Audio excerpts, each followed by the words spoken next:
What's the meaning of bloodlust?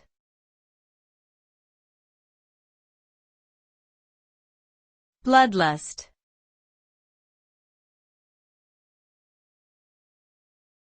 Bloodlust.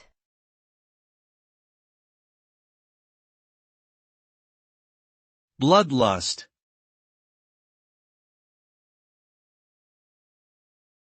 Bloodlust.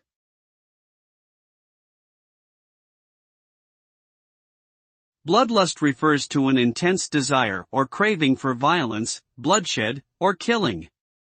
It is typically associated with a state of mind where the person becomes obsessed with causing harm and inflicting pain on others.